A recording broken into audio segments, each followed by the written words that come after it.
Mines and minerals bill جو صوبہ خیبر پختونخوا میں بھی پیش کیا جا رہا ہے، ابھی تک پیش نہیں ہوا، یا بلوچستان میں پیش کر بھی دیا گیا ہے اور شاید پاس بھی ہو چکا ہے، جمعیت علماء اسلام کی جنرل کونسل نے اس کو مسترد کر دیا۔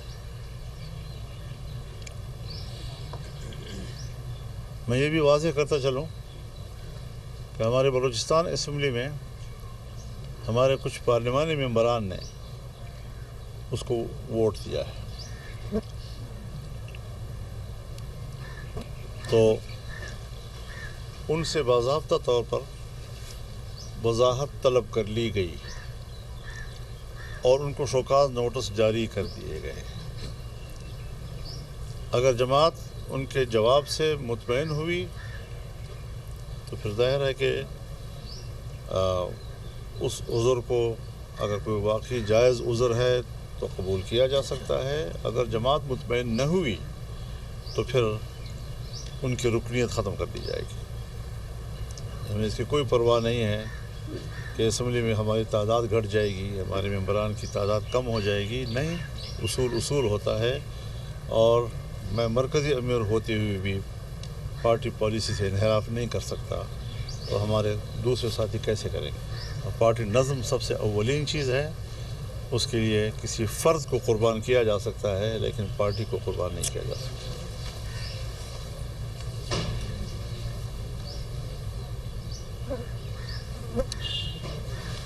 اس حوالے سے بھی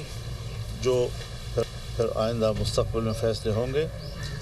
تو حکمت عملی ہماری مرکزی عاملہ یا شورا یہ طے کرے گی۔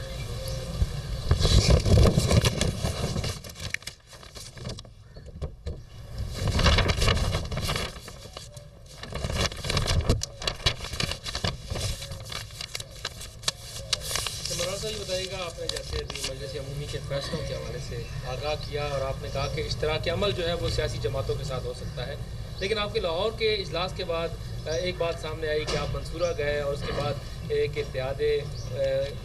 مجلس کے نام سے ایک نیا نام بھی سامنے آیا۔ تو یہ بتائیں کہ کیا آپ سیاسی پارلیمانی جماعتوں سے جو ہے وہ آپ کیا سمجھتے ہیں کہ ان کے ساتھ آگے نہیں بڑھ سکتے، اور کیا ایک مرتبہ پھر متحدہ مجلس عمل تو بحال نہیں ہونے جا رہی، یا پھر کسی اور عنوان سے جو ہے آپ اپنی تحریک جو ہے پاکستان میں چلانے جا رہے ہیں؟ مذہبی جماعتوں کے ساتھ رابطے قائم کرنا یہ ہمارے نزدیک ایک مثبت اقدام ہے، اور ویسے بھی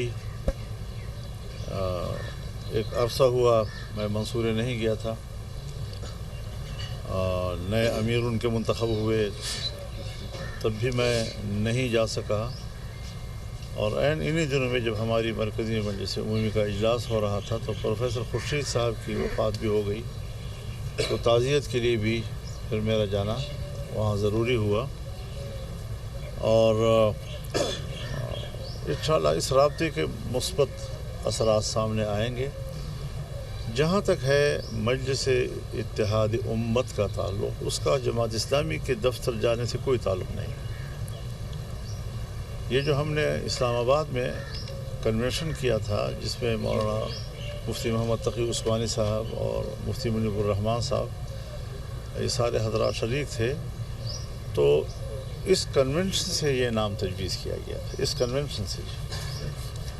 آپ لوگوں نے تو پرسوں میرے جب اسلامی کے دفتر میں جانے سے جوڑ دیا اس کو، اور یہ بھی ہے کہ اگر اس نام سے مزید ہم جلسے کریں گے تو یہ کوئی باضابطہ نہ کہ کوئی اتحاد ہے، نہ کوئی تنظیم ہے، نہ اس کی کوئی رکن سازی ہے، نہ اس کی کوئی تنظیمہ ڈھانچہ ہے، ایک اشتراک عمل کی حد تک ایک بیٹھک ہے، اور علماء کا اکٹھے بیٹھنا اس کے یہ فائدہ بھی ہم اٹھائیں گے، اور اس پر ہم متفق ہیں کہ اگر کوئی دینی شرعی مسئلہ ملک میں آتا ہے تو اس پر بھی ہم مل کر بیٹھ سکیں اور گفتگو کر سکیں۔ فلسطین کا معاملہ ہے تو اس پر بھی ہمارا ایک اشتراک عمل اس حوالے سے ہونا چاہیے۔ تو یہ ایک مشترکہ موقف لینا، شرعی معاملے پر ایک مشترکہ موقف لینا، اس کے لیے ایک بیٹھک کی حیثیت رکھتا ہے، اور یہ اس وقت سے ہم نے اس کا آغاز کیا۔ یہ جو ابھی لاہور میں جلسہ ہو رہا ہے یہ بھی مجلس اتحاد امت ہی کے پلیٹ فارم سے ہو رہا ہے، لیکن باقی کچھ جمعیت علماء کے اپنے پلیٹ فارم سے بھی ہو رہے ہیں، اور جس میں سب کو دعوت دی جاتی ہے۔ حضرت یہ بتائیے گا صاحب، یہ بات یہ ہے کہ آپ نے کہا کہ ہم نے فی الحال کسی بڑی اپوزیشن اتحاد کے لیے رضامندی ظاہر نہیں کی، تو پچھلے دنوں یہ بات سامنے آئی تھی کہ جے یو آئی نے تحریک انصاف کے سامنے جو ڈیمانڈس رکھی تھی جس کا انہوں نے جواب نہیں دیا، یہ بات درست ہے؟ یہ باتیں تو ہماری 1 سال سے چل رہی ہیں، اور ابھی تک تعلقات کی بہتری، آپس کے بہتر ماحول کی تشکیل، اس میں تو بہت پیش رفت ہوئی ہے۔ جب ہم کبھی ایک دوسرے کو بالکل نہیں ملتے تھے تو ہم بلا تکلف اب ملتے ہیں، ایک دوسرے کے ساتھ بیٹھتے ہیں، میں بھی چلا جاتا ہوں، وہ بھی تشریف لے آتے ہیں۔ تو لیکن یہ پوری دنیا میں بھی ہے جہاں پر پارلیمانی جمہوری نظام ہوتا ہے، جہاں پر پارلیمنٹوں میں اپوزیشن بیٹھتی ہے، تو کبھی کبھی ایسا بھی ہوتا ہے کہ 2 پلیٹ فارم ہوتے ہیں، وہ آپس میں رابطہ بھی رکھیں، ان کا ایکشن جو ہے وہ اپنے اپنے پلیٹ فارم سے ہوا کرتا ہے۔ تو یہ کوئی پہلی مرتبہ پاکستان میں ایسا نہیں ہو رہا، دنیا کے اور پارلیمانی ملکوں میں بھی اس طریقے سے مثالیں موجود ہیں۔ حضرت یہ بتائیے گا حضرت یہ بتائیں، فلسطین کا ایک بڑا سیریس ایشو ہے، بڑے بڑے اجتماعات اور میلین مارچ تو ہو جاتے ہیں، تمام جماعتیں بھی اس زمانے سے سرگرم رہتی ہیں، ماشاء اللہ آپ نے بڑا اچھا عملی اقدام جو عالمی سطح پر کیا جانا چاہیے اور حکومتوں کو مجبور کرنا چاہیے، کیا آپ سمجھتے ہیں کہ وہ ایک چیز مگر آپ کے سامنے نظر آیا ہے، یا اس کا ممکن ہے، یا حکومت کو کیا کرنا چاہیے؟ یہ سوال آپ کا سنجیدہ ہے، لیکن حکومتیں نہ ہماری بات کو سنجیدہ لے رہی ہیں، نہ امت مسلمہ کی بات کو سنجیدہ لے رہی ہیں، اور انہی کی وجہ سے یعنی امت جو ہے ان سے شاکی ہے۔ لیکن امت کے اپنے حوصلے بلند ہے، وہ ایک پلیٹ فارم ہر صرف یہ نہیں کہ صرف امت مسلمہ کی بات کرتا ہوں۔ اس جنگ کے خلاف، امریکی پالیسیوں کے خلاف امریکی عوام بھی نکلے، برطانیہ میں عوام نکلے ہیں، یورپ کے ممالک میں عوام نکلے ہیں، خود اسرائیل کے اندر مظاہرے ہوئے ہیں، ہو رہے ہیں۔ تو ایسا نہیں ہے کہ عام انسانی معاشرہ چاہے وہ مسلم ہو نان مسلم ہو، وہ جنگ کے خلاف بھرپور رائے دے رہا ہے، اس پر بھرپور قسم کی ایک شعور بیدار ہوا ہے پوری دنیا میں، اور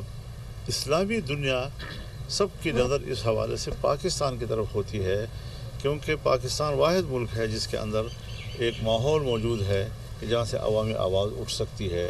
اور وہ پھر سارے دنیا کے مسلمانوں کی آواز بن جاتی ہے۔